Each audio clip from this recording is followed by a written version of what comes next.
What is going on, everyone? Chris with Journos, Comics, and Pop Culture. Today we have an awesome video for A1 Wednesday touching upon 3 buzzwords that are extremely problematic when selling and buying comic books. Now, before we get into it, if you aren't subscribed to the channel, please take the time to do so. Check out all the awesome links below, including the links to A1 Comics. That's my local shop here in Sacramento. If you're in the area, you can visit one of their 3 locations in Sac, Roseville, or Folsom. But more importantly, they are live on Instagram with live sales every Wednesday and Friday night, beginning at 5 p.m. Pacific, 8 p.m. Eastern. So go check out their links, give them a follow on Instagram. They're also on Whatnot as well. If you actually click the Whatnot link below and download the app and sign up that way, you could get 10 off of your first purchase. And A1 Comics is always doing big things in their live sales, whether it's on IG or on the Whatnot app. So definitely check them out. All right, folks, let's talk about the topic of discussion today.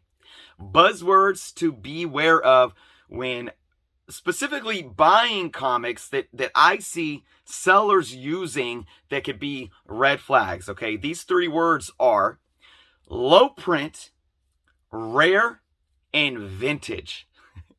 Low print, rare, and vintage. I'm going to break down each 3 and talk about why if I was selling comics, would be very careful using these words. And if you're a buyer of comics, be aware. Let's first talk about a low print. The biggest thing about low print is that low print does not equal value. So I have been watching many sellers as of late. And one thing that I noticed that they will throw out there is this book has a low print run. That's great. But when you take that out of context, it can kind of mislead a potential buyer because low print run doesn't equate to valuable. So there are a lot of reprints or even second or third prints that have a smaller print run, but ultimately are not more valuable than, say, the first print of that issue or any comic in comparison to the one that they might be selling. So my advice to all of you is to make sure that you do your research on any specific book that a seller might be selling and declaring it as low print run. There are books out there that because of their low print run, they might command higher than cover price, or there are even some second or third prints that because of the variant of the cover or because of their print run might be worth more than their first print counterpart. But again, this is not the standard. These are rare occurrences these are outside of the norm of how books actually work in terms of the value that they command. So again, beware of low print run. It does not mean that you need to have FOMO and be reactionary to say, oh, it's a low print run, I need to buy this book for X amount of money. Do your research, folks, okay? Next up is rare. This buzzword is one that goes outside of comic books, and it's similar to the first one. Rare does not equate to valuable. It doesn't. There are so many things that are rare that are worth nothing. Look at Beanie Babies for an example. Those were a craze, right? And there were some that were produced that were more rare, like there were like certain like US exclusives or like I don't even remember. This was like, over 20 years ago now, right? But just because those are rare, now you could probably find them at Goodwill stores and nobody even cares about buying them because there's no demand. Rarity only equals value when there is a demand for it, okay? And I've said this before with comic books.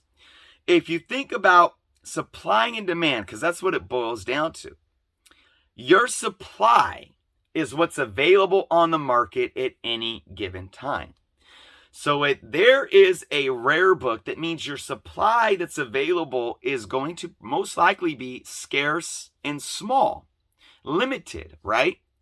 But in order for there to be any value there, the demand still has to exceed the available supply. So if there's a rare comic book, and you can even use this for the first example, low print run comic book, and there's only a dozen of them on the market, let's say. If only 2 people want them, there's going to be a very, very low price associated with that item or that comic book, because if only 2 people want them and 12 people are trying to sell them, there's going to be probably 10 people that aren't going to be able to sell their comic book. So there's going to be most likely a pricing war, and not a good one, not a pricing war where it's competitive and the prices start going up, but a pricing war to where, they're going to start dropping their prices because the 2 buyers are going to really be looking for, who's going to sell it to me at the cheapest? You can't move a product if there's no demand. So if it's rare, it doesn't matter if nobody wants it. There could be a book, a comic that has a 500,000 print run, right? And say 500,000 of them are on the market all at once. If more than 500,000 people want that book, the price is going to shoot up because the demand exceeds supply. That's what it all boils down to, folks. Supply and demand. Don't get caught up on rarity or even scarcity, because rarity and scarcity do not matter if the demand does not exceed the supply available on the market. All right, last buzzword of the day, folks, and I saved this one for last on purpose. Vintage. Vintage. If you're a seller and you use the term vintage to sell comics, I say this respectfully. I really do. I'm not trying to take any shots. I'm being honest here. If you're a comic book seller and you use the word vintage, I'm going to assume 2 things. I'm going to assume either 1, you are not that knowledgeable of comic books, or 2, you are very knowledgeable and you're using it as a buzzword to potentially swindle or just sell your potential customers. Now, I don't know if I want to say swindle, but, that may be a little bit harsh, but you know what you're doing. You know what you're doing by using the word vintage. We live in an era, let me see. I could pull this book up right here. And I've seen this, and I've seen it recently. This book is from 91? Yep, 91. I've seen books from this era be called vintage. Now, is that wrong? Well, if you look up the definition of vintage, I don't know if there's an age limit on it, but this book is 30 years old. So essentially 30 years ago, man, that's vintage, folks. It really is. But vintage, again, does not equate to value. This book is worth like $2 maybe. Maybe it's in the dollar bin, depending on the grade. There's no value in this book really at all, for the most part. Calling it vintage does nothing. Okay? I've seen sellers call books like this vintage, and in the same breath, they'll call books like this vintage. Now, as a seller, how would I describe these? I'd call this an early 90s or late Copper Age book. And what would I call these? Bronze Age. So let's go back to what I said. Now, of course, there's more value in these books than there is this, simply because of their age. These aren't necessarily key books or anything like that, but because they are Bronze Age books from the late 70s, this is 1980, and because this is a Copper Age book from the early 90s, and they're not keys, these still hold more value than this book does, right? But this is the problem. I'm not going to call these vintage, because I want my buyers to understand context.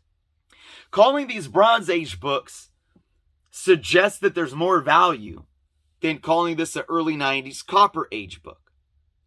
And if there's collectors out there that are educating themselves to the hobby, they're going to know that.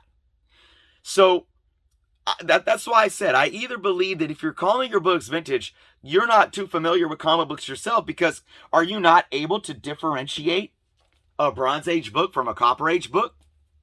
If you're not, I would suggest that you educate yourself to that, because these are better talking points. These are better selling points for you, and they're better talking points for the buyer to be savvy and aware of what it is that you are selling. If you are aware and are very knowledgeable, and you're using this as a selling point and you're consciously aware of it, it's extremely problematic, and I see it as borderline unethical, because you probably know, like I know, if a seller isn't fully educated to ages like Silver Age, Bronze Age, Copper Age, Modern, and all that, they're going to hear that buzzword vintage and they're going to automatically equate it to value. They are. Vintage clothing, vintage collectibles. I mean, anytime you put that word vintage to it, people are going to think and assume that there is some type of value there. Stay away from the word vintage if you are a seller, in my humble opinion. Okay? Because there are other distinct variables and descriptions that can be used to declare the context of what you're selling, the context of the book, and the value of the book. And again, repeating myself here, buyers, if some seller is using the word vintage and they're selling comic books, right there, again, it's a red flag for me. For me, I'm not saying that I would necessarily not buy from a seller, because with me, I'm going to know what I'm getting into. I'm going to know if a seller is calling a book vintage, whether or not it's worth the price he's selling it at or not. Why? Because I educate myself to everything in this hobby as much as I can. And I recommend you all do too. But this is my job at the same time. It's my job to educate myself. So a lot of people that work a full-time job and they still are real diehard hobbyists and collectors, they may not be as hip on it, but there are tools out there. And before we end this video, I'm going to give you guys some tools that you can utilize. And I've talked about these tools countless times in the past, but we're going to do it again in this video. So let's say you're hanging out watching a IG live sale or a Whatnot live sale or a Facebook live sale. Because these are probably sales where you're going to hear folks use buzzwords. You know, if you're walking through an LCS, you know, you're looking at books that don't have a seller saying, okay, next up, you know, you might go talk to your LCS employee and they may say, oh yeah, that's a vintage comic. So that, you know, you can learn in those situations as well. But hypothetically, let's say you're watching a live online sale. What you could do, you may be watching it on your phone, you may be watching it on your computer. I always recommend having a secondary device with you.